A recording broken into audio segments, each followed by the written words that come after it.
I don't play techno or house music. When I'm in a car like this, you know, I'm more likely to put the radio on to Tamla Motown, especially with Tamla Motown being from Detroit, you know, the Motor City.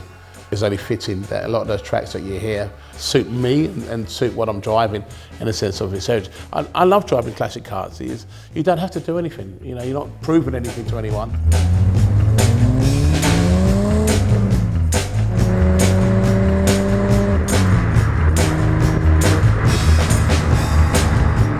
I met my hero. I've finally got here, you know, with this car, and I wasn't even looking for it at all at any point. I'm flying around like a lunatic, as you know. I'm a DJ and I'm everywhere around the world, and I came here to pick up another car, and I just got drawn to it.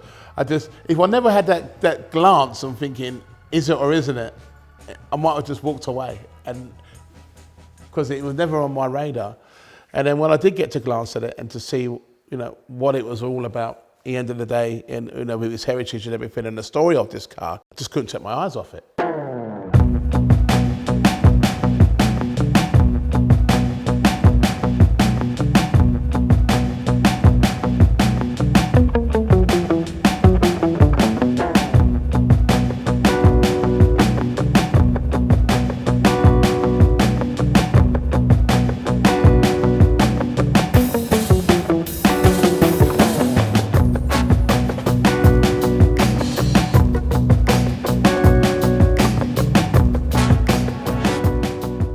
The B6 3.5 is something to behold, you know, based on what they've done.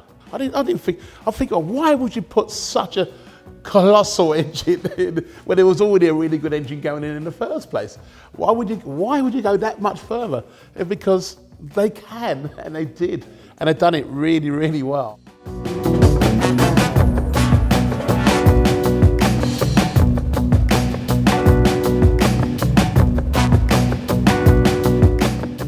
It's all tastefully done as well. You know, it doesn't have all the bubble arches. It doesn't have bigger wheels and tyres. It doesn't really have a leery interior, just a lovely odour to what Alpina has done with finesse.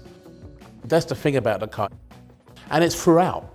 As soon as you get in and you shut the door and you start the car up, you just feel that you're in something very special. In the end of the day, not here, but you're right at the top here with this car. And to actually go out and drive this car, we really know that they really wanted to basically take you to the furthest point of what they could create. And it's undeniable. It is undeniable. There's nothing else that feels like this once you get to drive this car.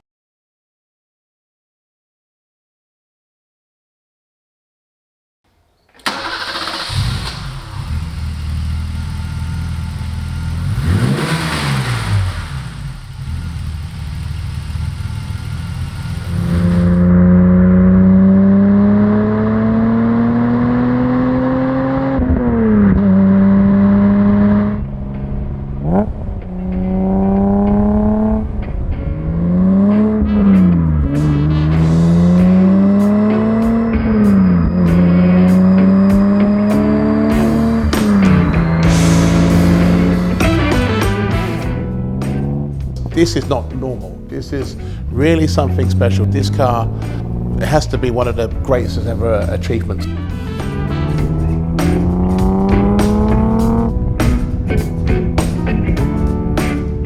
The base platform of the car was always great, always amazing. I think it's probably one of the most perfect cars ever made, as far as I'm concerned, in this era of cars and this style of car.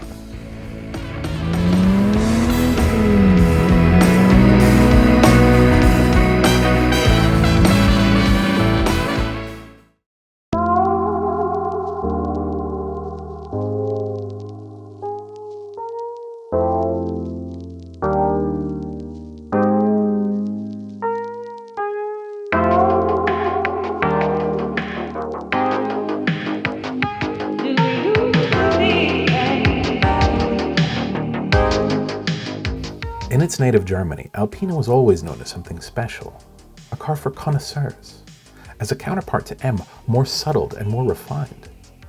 Alpina was founded in 1965 by Burkhard Bovensieben, who had absolutely no desire whatsoever to continue the family business of making typewriters. He got his start by modifying his BMW 1500 and managing to shave 3 seconds off its 0 to 60 time. This got BMW's attention, and they went into business together. By 1983, Alpina was recognized by the German Federal Ministry of Transport as an automobile manufacturer in its own right, and were doing really exciting things with BMW's new E30 series.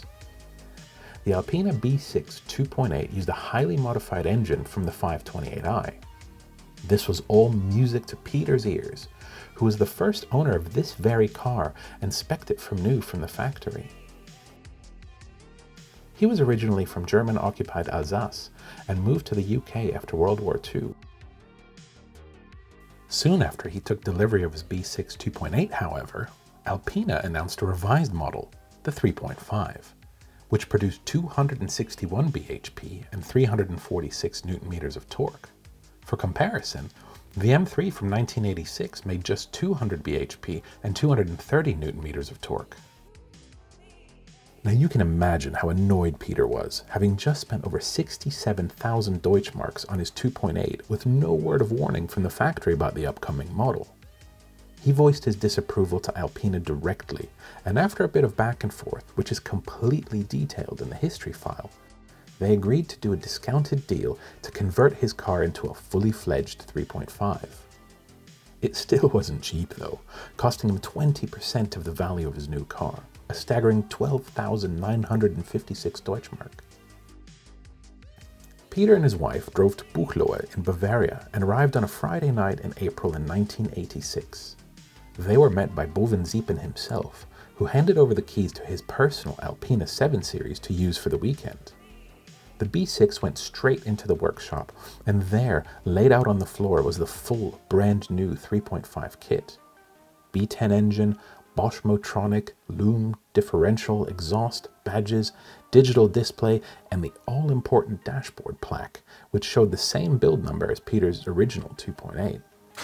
On the Monday morning, before they went back to the UK in the now 3.5 litre B6, Bovensiepen gave Peter and his wife 2 Alpina ski jackets, a scarf, and a cap, which to this day still remain unworn. I knew that this was a jewel in the crown when it comes to a car collection.